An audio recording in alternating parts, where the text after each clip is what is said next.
श्री परमात्मने नमः।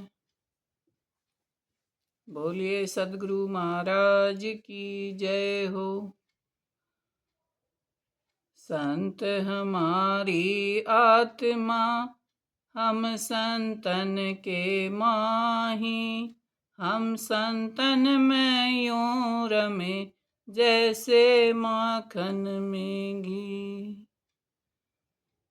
संत सकल के मुकुट हैं साई साध समान, बड़ भागी वे हंस हैं जहाँ संतो नाल पिछाण। सदगुरु जी कहते हैं कि संत वो है जिसकी लहर तरंग मिट जाए। इस मन में सागर जितनी लहरें उठती बैठती रहती हैं दिन रात। कभी अच्छा सोचेगा, कभी बुरा सोचेगा, कभी कहाँ भगाएगा, कभी कहीं भगाएगा, और जिसकी लहर तरंग मिट जाए उसे संत कहते हैं।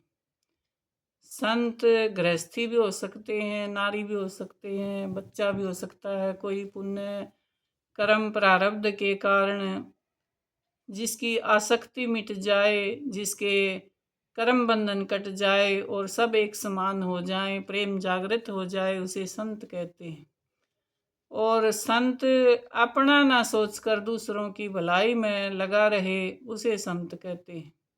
इसलिए संत परमात्मा भी संत को अपने सिर पर बैठाए रखते हैं, मुकुट हैं। संत सकल के मुकुट हैं साई साध समान, साई के समान, शिव के समान, परमपिता परमात्मा के समान।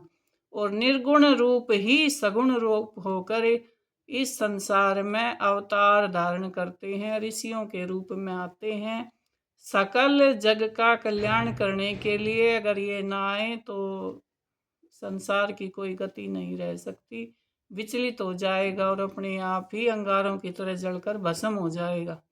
ज्ञान विचार विवेक बिन जो भोगत है स्वान, योजन जल में रहे 10 योजन जल में रहे भीजत ना पाषाण। ज्ञान विचार विवेक बिन, ऐसे संसार बिना सोचे बिना समझ कुछ कुछ बोलता रहता है। जी माँ जैसे साहिब कहते जैसे कुत्ते भोगते हैं, ऐसे ही संसार बिना समझे विचारे कुछ भी करने लग जाता है। और जिसमें समझ होगी, ज्ञान होगा, विवेक होगा, वो आदर से, भाव से, प्रेम से बात करेगा और दूसरे को आदर देगा। विचार नाम है समझ का, समझ न परिपरख, अकल मंद एक घना बिना अकल क्या लाख। विचार होता है वही परमात्मा का रूप होता है, आनंद होता है। अकल मंद एक घना बिना अकल क्या लाख। मूर्ख चाहे लाखों हो तो क्या फायदा उनका। अकल मंद एक घना, जिसमें बुद्धि है, विवेक है, प्रभु की वाणी जागृत है, जिसने ज्ञान को एकत्रित किया है, सत्संग सुना है, अपनी लहर तरंग को मीटा है। बिना अकल क्या फायदा, मूर्खों के समान, पशुओं के समान बताया सदगुरु ने। एक नौका है नाम की, एक नौका है चाम की, एक है नूर की। एक नौका ये शरीर है, जो अन्न में शरीर है, ये कहीं कहीं डोलता फिरता रहता है और एक एक पल में अटक जाता है, कभी दुख में, कभी सुख में, कभी कर्म में। ज्ञान को प्राप्ति नहीं होती। दूजी नौका नूर की है, जिसने अपने अंदर नाम की जागृति की है, ज्ञान को जगाया है, उठा है, समय लगाया है, ऋषियों के बताए हुए समय को धारण किया है और अपने अंदर जागृति की है, तो दूर दूर के लोक देखने लग जाता है और सारे 7 लोक नौखंड में घूमने लग जाता है और उसे अपनी आत्मा बोलने लग जाती है और सब कुछ आगे पीछे का पता हो जाता है। पवन लगे से मंद होए, आंधी चढ़े बुझ जाए, तेज बड़े गुरु ज्ञान से सतगुरु जोया जाए। अगर पवन लगने से यानी कि छोटा मोटा कुछ दुख सुख खुशी गम रोग शोक कुछ भी आ जाए तो बुझ जाता है, ऐसा पूर्ण संत नहीं होता है, विवेकी नहीं कहलाता। आंधी चले तो बुझ जाए, कभी जग जाए दिए की तरह, कभी तो सतगुरु ऐसे को पूर्ण संत नहीं मानते। श्वासा सुमरण सार है, संग्रह कीजिए नाम, जीव इच्छा मिट जात है, पीव रहे तिस धाम। श्वासों का सुमरण सार है, यानी मक्खन है, घी है, अमृत है और आनंद है। तो हमें दिन रात नाम का सुमरण करना चाहिए। साहिब कहते हैं, श्वासा सुमरण सार है, संग्रह कीजिए नाम। नाम से बड़ी कोई वस्तु नहीं है। जिसने दिन रात नाम जप लिया उसने कोई कर्म भी करने की जरूरत नहीं है, बार बार कुछ भी मांगने की जरूरत नहीं है, बार बार हर किसी की पूजन पाजन करने की भी जरूरत नहीं है, मंदिर भी जाने की जरूरत नहीं है। अपना अपना ही मन के अंदर उतर जाना ही मंदिर है। अपना ही तन के अंदर ये सथुल घड़ा बना रखा है प्रभु ने, इसी के अंदर उतर जाना अपना मंदिर है। जीव इच्छा मिट जात है, पीव रहे तिस धाम। जीव की इच्छा आसक्ति मिट जाती है और शांति को प्राप्त हो जाता है। जैती लहर तरंग में ऐसी मन के माही, साधु सोई जानिए लहर तरंग समाही।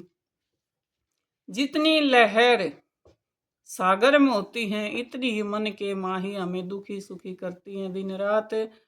और साधु सोई जानिए, साधु उसको जानिए जिसकी लहर तंग मिटकर शांत हो जाए, एक रल हो जाए, समदृष्टि हो जाए और अब दूसरों का दुख दूर करने लग जाए, क्षमता जिसमें आ जाए उसे साधु कहते हैं, जिसमें सब कुछ क्षमा जाए।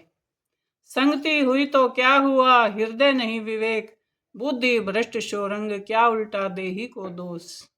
संगति हुई तो क्या हुआ, अगर हमने संगति कर ली, सत्संग में जाने लगे, अच्छे पुरुषों के हम पद चिन्ह पर चलने लग गए और शास्त्र पढ़ने लगे, प्रेयर करने लगे, लेकिन बुद्धि में जागृति नहीं हुई, अपनी बुद्धि को शोधा नहीं। वैसे ही जैसे कुंजर को नवा देते, हाथी को नहलाने के बाद बाहर निकल कर अपने ऊपर जैसे धूल को कुरेदता है, ऐसे ही मनुष्य की गति हो जाती है। जो कुंजर सिर धुनत है अगला जन्म सुजंत, ऐसे ही मनुष्य, ऐसे ही सारा ज्ञान विवेक भक्ति नाम सब रिस जाता है। नाम रटे निर्गुण कला, मानुष नहीं मुरारी, जो पारस लोहा लगे कटी है कर्म लगारी। नाम रटने से निर्गुण कला आ जाती है और मनुष्य नहीं रहता, मुरारी बन जाता है।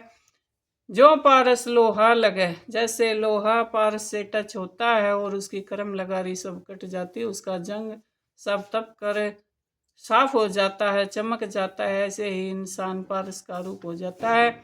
गढ़ तोड़ा गुरु भेद से, चढ़ा गया महल विवेक, सिल सुरती चौकी रहे और योद्धा बहुनेक। उसको कर्म जाल को काट देता है गुरु के भेद से। कहते हैं संत महात्मा के भेदी संग में ले ले, और जिसके संग भेदी होगा चढ़ गया महल विवेक। अपना जो ये महल है, शरीर है, इसमें ज्ञान ऊपर से उजलने लग जाता और सिल सुरती चौकी लगा के बैठ जाती है और परमात्मा की प्राप्ति हो जाती है। आत्मा बोलने लग जाती है, उसका कर्म सुधर जाता है, भवबंधन कट जाता है। चित्त चात्रक जू रटत है, धरी है ध्यान चकोर, ये लक्षण है साधु के उठे ज्ञान की लोर। चित्त चात्रक जैसे रटते हैं, परमात्मा को रटते हैं, एक दूसरे आपस में प्रेम करते हैं, ऐसे ही हमें ध्यान धरना चाहिए। प्रेम ऐसा संसारी नहीं होता, शरीर का नहीं होता, एक दिव्य प्रेम होता है परमात्मा से, अंदर हृदय में ही उससे बातचीत होती है। ये लक्षण साधु के हैं। और कह देते हैं कि रास क्या होता है, शिव शक्ति का मिलन होता है और जब परमात्मा की प्राप्ति हो जाती है तो उसे महारास कहते हैं। टोटा नफा संगीत है, सौदा करो निशंक, सिर पे साहूकार हैं सत अवगत भगवंत। टोटा नफा एक जीवन का संगीत है, कभी नुकसान हो जाए, कभी फायदा हो जाए, कभी नीचा उड़ जा, कभी मान हो जा, कभी सम्मान हो जा, ये तो पूरा जीवन सभी के उसमें आता ही रहता। और जो निशंक रहे, शंका ना करे कि परमात्मा क्या कर रहे हैं, उसको पता हमारे कर्मों का प्रारब्ध हमें सभी को काटना पड़ता है। सिर पे साहूकार हैं तो हम किस बात की चिंता रखें, परमात्मा सभी का दुख दूर करते। अगर हम अच्छा कर्म करेंगे, संतों की संग करेंगे, अपने बुद्धि को निर्मल करेंगे, निशंक करेंगे, शंकाहीन करेंगे, अपने भ्रम मिटा देंगे, संशय बुद्धि को काट देंगे, तो हमारे जीवन में शांति की प्राप्ति होगी। नहीं तो नहीं हो सकती। और ऐसे ही कर्म लगारी लगे रहेगी। और मनुष्य जीवन परमात्मा की प्राप्ति के लिए बना है, अपने को जानने के लिए बना है। अपने को जब हम जान जाते हैं तब हमें सुख की प्राप्ति होती है। ये मन है, ये बार बार मल विक्षेप आवरण के कारण अपना ही औरों का भी दुख अपने अंदर लेकर दिन रात भ्रमता रहता है और दुख की प्राप्ति अपने आप आ जा भाई मेरा आ जा नु बुला के और दिन रात रोता रहे है। तो हमें सुख बुलाना चाहिए, अच्छी संगत करनी चाहिए, अच्छे कर्म करने चाहिए। बोल सदगुरु महाराज की जय।